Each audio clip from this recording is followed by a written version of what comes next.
अस्सलाम वालेकुम। Welcome back to another video. उम्मीद आप सब खैर खैरियत से होंगे।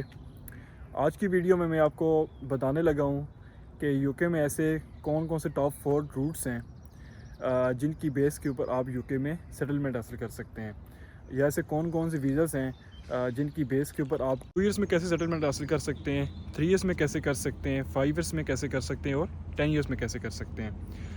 और जो भी इन्फॉर्मेशन मैं आपको दूंगा वो gov.uk के ऊपर जो है वो मौजूद है। आप वहाँ पे जाके इसकी जो मज़ीद डिटेल्स हैं वो चेक कर सकते हैं। तो चलें, सबसे पहले मैं आपको बताता हूँ कि आप 2 ईयर्स में यूके में सेटलमेंट कैसे हासिल कर सकते हैं। अच्छा, यूके में जो सबसे जो शॉर्टेस्ट रूट है वो है 2 ईयर सेटलमेंट का। लेकिन इसके लिए आपको जो है वो 10 मिलियन पाउंड अगर आपके पास हैं, या आपके पास कोई ऐसा बिज़नेस है जो आप किसी और कंट्री में करते हैं, या आपके पास अगर 10 मिलियन पाउंड हैं, तो फिर आप जो है वो टीयर 1 वीज़ा जो है वो डायरेक्टली ले सकते हैं। और उस वीज़े के ऊपर आपको जो है वो जस्ट 2 ईयर स्पेंड करने पड़ते हैं, तो उसके बाद आपको यूके की सेटलमेंट मिल जाती है। अच्छा, इसके बाद हमारे पास आ जाता है 3 year settlement route. 3 year settlement route के आगे जो है वो 3 किस्म के वीज़े आते हैं। सबसे पहला, accelerated settlement from tier 1 entrepreneurship.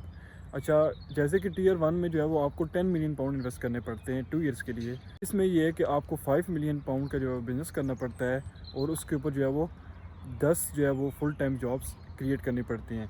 उसके बाद जो है वो आपने इसके ऊपर जो है वो 3 साल गुजारने होते हैं, तो 3 साल के बाद आप एलिजिबल हो जाते हैं यूके में पीआर लेने के लिए। इसमें जो सेकंड टाइप का वीज़ा है वो है ग्लोबल टैलेंट वीज़ा। अगर आपके कोई अंदर कोई ऐसा टैलेंट है, या आप अपने होमलैंड में जो है वो कोई स्पोर्ट्समैनशिप करते रहे हैं एवर, तो उसके ऊपर जो है वो आप ये वाला वीज़ा ले सकते हैं। और उसकी बेसिक अगर आप 3 साल यहाँ पे गुजार लेते हैं, तो 3 साल के बाद आप एलिजिबल हो जाते हैं पीआर लेने के।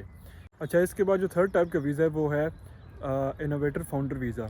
इसमें ये है कि आपको जो है वो यूके को प्रूव करना पड़ता है कि आपके पास कोई बिज़नेस का ऐसा यूनिक आइडिया है जो बाकी बिजनेस से मुख्तलिफ है, और उसको आपको 3 ईयर्स के लिए रन करना पड़ता है। इसमें ये होता है कि वो आपको हर ईयर चेक करते हैं आपके बिज़नेस को कि उसके अंदर ग्रोथ है या नहीं है।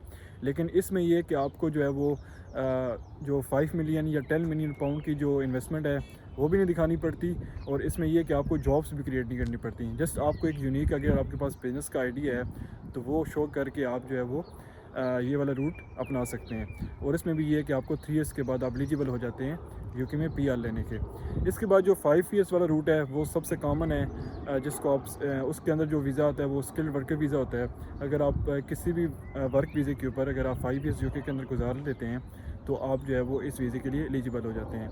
तो ये जितने भी वीज़ा की कैटेगरीज़ में बता रहा हूँ, ये आप यूके के अंदर भी रह के कर सकते हैं और बाहर से भी अप्लाई कर सकते हैं। डिपेंड करता है अगर आप कौन सी वीज़े के ऊपर सेटलमेंट लेना चाहते हैं।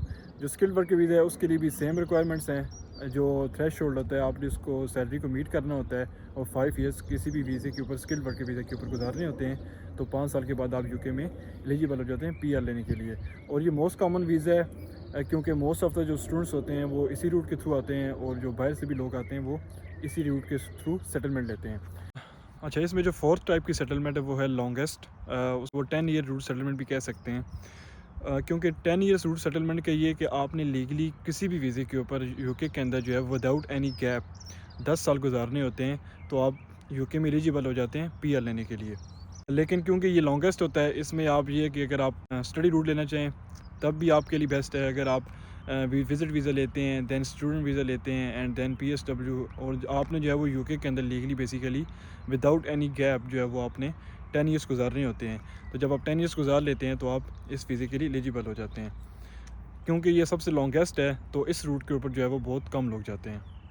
अच्छा, जितने भी आपको मैंने वीज़ाज़ वगैरह बताए हैं, या आपको जो मैंने रूट्स बताए हैं, इनकी हर एक की अलग जो है वो रिक्वायरमेंट्स हैं। और इनकी जो रिक्वायरमेंट्स हैं वो gov.uk के ऊपर जो है वो मौजूद हैं, तो वो भी आप जाके चेक कर सकते हैं। मैं एक और चीज़ ऐड करना चाहूँ कि अगर आप फॉर एग्जांपल प्लान कर रहे हैं कि आपने यूके आना है फ़र्स्ट, उसके बाद जो है वो सेटलमेंट का जो है वो रूट अपनाना है, तो आप जो है वो बिज़नेस वीज़ा के ऊपर भी आ सकते हैं डायरेक्ट, जो मैंने आपको टीयर 1 वीज़ा का है। आप स्किल्ड वर्कर वीज़ा के ऊपर भी होमलैंड से आ सकते हैं, या फिर जो सबसे ईजी है कि आप स्टूडेंट वीज़ा के ऊपर आ सकते हैं। तो स्टूडेंट वीज़ा की आपको आपको पता है कि उसके लिए अलग रिक्वायरमेंट्स हैं। वो अगर आपने जो है ना वो बैचलर्स या मास्टर्स किया हो, तो यहाँ पे आप जो है पीएचडी या मास्टर्स में एडमिशन ले सकते हैं, एंड देन जो है वो आप अपने यहाँ पे आकर भी स्किल्ड वर्कर वीज़ा के ऊपर कन्वर्ट कर सकते हैं आफ्टर कंप्लीटिंग योर स्टडीज़। अच्छा, ये जितनी भी मैंने आपको वीज़ाज़ की कैटेगरीज़ बताई हैं, ये जो मैंने आपको रूट्स बताए हैं, इसकी अलग अलग जो है वो रिक्वायरमेंट्स हैं। कुछ इंग्लिश की रिक्वायरमेंट्स हैं, कहीं पे जो है वो इन्वेस्टमेंट की रिक्वायरमेंट्स हैं, किसी जगह जो है वो बिज़नेस की रिक्वायरमेंट्स हैं। तो वो बेसिकली आपने जो है वो gov.uk के ऊपर जाके चेक कर लेना है कि इनमें से आप कौन सा रूट लेना चाहते हैं और उसकी क्या क्या रिक्वायरमेंट्स हैं। अब जैसे 3S वाला रूट है, उसमें भी जो है वो 3 कैटेगरीज़ हैं, उनकी भी अलग अलग रिक्वायरमेंट्स हैं। तो उनमें से अगर आप जाना चाहें तो उनमें से भी आप देख सकते हैं कि आपके लिए बेस्ट कौन सा है और उसकी रिक्वायरमेंट आप मीट कर सकते हैं या नहीं कर सकते।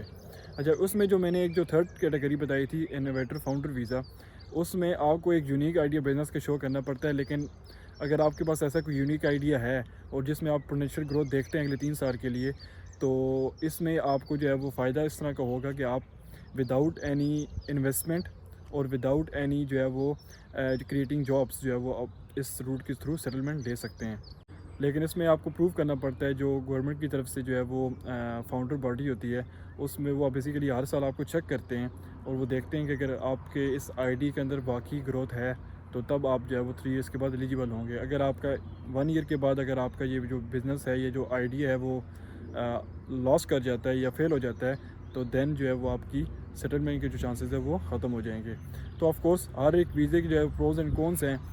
तो इसमें जो सबसे जो कॉमन रूट जो लोग लेते हैं, जो स्टूडेंट्स लेते हैं, जो बाहर से लोग आते हैं, वो है 5 ईयर सेटलमेंट रूट। उसमें यही है कि जैसे आपको जो है वो एक यूके में जो है वो कंपनी ढूंढनी पड़ती है जो आपको स्पॉन्सरशिप करे। तो 5 ईयर्स आपने जो है ना उसी वीज़े के ऊपर गुजारने होते हैं।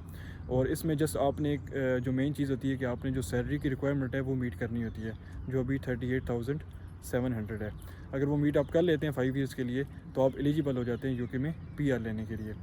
और इसके बाद जो लास्ट वीज़ा है 10 ईयर सेटलमेंट रूट, उसमें सिंपली आपको जो है वो लीगली यूके के अंदर 10 साल गुजारने होते हैं।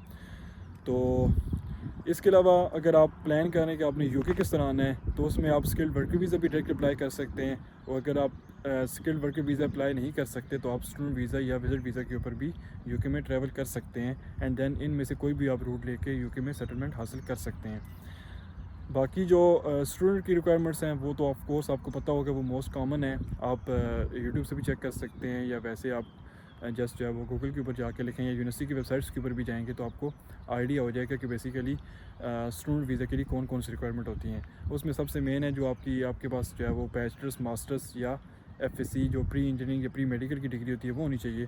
और इंग्लिश की रिक्वायरमेंट होती है वो होनी चाहिए, और बैंक स्टेटमेंट होनी चाहिए। तो आप अगर आपके पास ये 3-4 जो है वो रिक्वायरमेंट्स मौजूद हैं तो आप यूके में स्टूडेंट वीज़ा के ऊपर इजीली आ सकते हैं। अगर आपको जो है वो मज़ीद जानना है कि बेसिकली हर एक वीज़ा कैटेगरी की आगे रिक्वायरमेंट्स क्या हैं या आप किस तरह एलिजिबल हैं, तो आप जो है वो मुझसे कमेंट बॉक्स में पूछ सकते हैं, मैं उसके ऊपर भी अलग से वीडियो बना दूंगा। तो ये थी आज की वीडियो, उम्मीद है आपको वीडियो पसंद आई होगी। अगर आपको वीडियो पसंद आई है तो please do like and subscribe my channel. मिलते हैं नेक्स्ट वीडियो में। Stay tuned. अल्लाह हाफ़िज़।